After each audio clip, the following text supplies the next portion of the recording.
સમાચાર મળી રહ્યા છે જામનગરના દરિયાકાંઠે એલર્ટ જોવા મળ્યો છે પાકિસ્તાનના તણાવને લઈ। હાલ જામનગરના દરિયાકાંઠે બંદોબસ્ત ગોઠવવામાં આવ્યો છે। શહેરના તમામ બંદરો પર ચુસ્ત પોલીસ બંદોબસ્ત ગોઠવાયો છે। ત્યારે સ્થાનિક પોલીસ અને જવાનો બંદર પર તૈનાત કરાયા છે।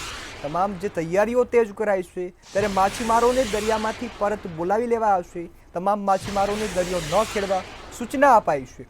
ત્યારે જામનગરથી સમાચાર મળી રહ્યા છે જામનગરમાં ચેકિંગ જોવા મળ્યું છે। ત્યારે દરિયામાં રહેલી બોટોનું પણ ચંઘન ચેકિંગ કરવામાં આવી રહ્યું છે। તમામ બોટો છે જે દરિયાકાંઠે માછીમારો છે તેમને તમામને પાછા બોલાવી લેવામાં આવ્યા છે। ત્યારે શહેરના તમામ બંદરો પર ચુસ્ત પોલીસ બંદોબસ્ત જોવા મળ્યો છે।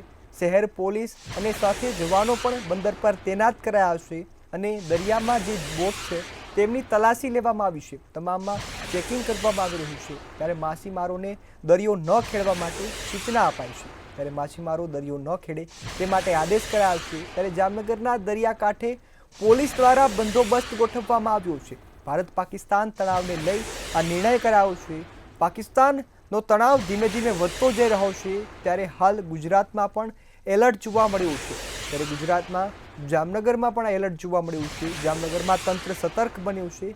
તંત્રએ હવે કાર્યવાહી શરૂ કરી છે। તંત્રએ જે કાર્યવાહી છે તંત્રના તમામ અધિકારીઓ છે કામે લાગ્યા છે। પોલીસને જવાનો પણ દરિયાકાંઠાના વિસ્તારમાં સંભવિત ખતરાને લઈ ચેકિંગ કરી રહ્યા છે। તમામ ચુસ્ત પોલીસ બંદોબસ્ત સાથે તમામ માછીમારોનું ચેકિંગ કરવામાં આવી રહ્યું છે। ત્યારે ભારત પાકિસ્તાન તણાવને લઈ બંદોબસ્ત કરાયો છે।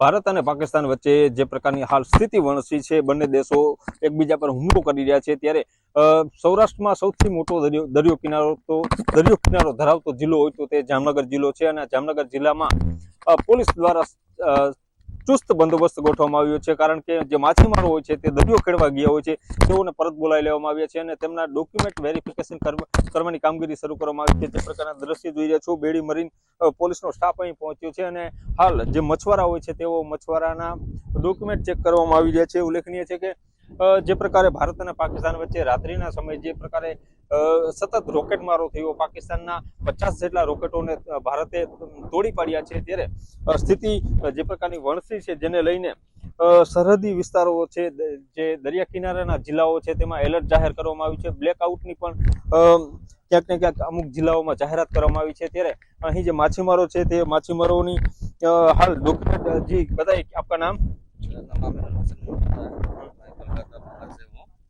मैं इधर गुजरात जामनगर म्यूनसिपल में काम कर रहा हूँ गड़िया पे। इधर गुजरात मेरीन पुलिस हम लोग को डॉक्यूमेंट चेक करने के लिए बुलाया। इधर हम लोग ड्यूटी पे आया हूँ, डॉक्यूमेंट सब कुछ दिया हूँ, सब चेक किया, सब ठीक है। इधर गुजरात मेरीन पुलिस ने सब आगे चेक किया हूँ, सब सुरक्षित है।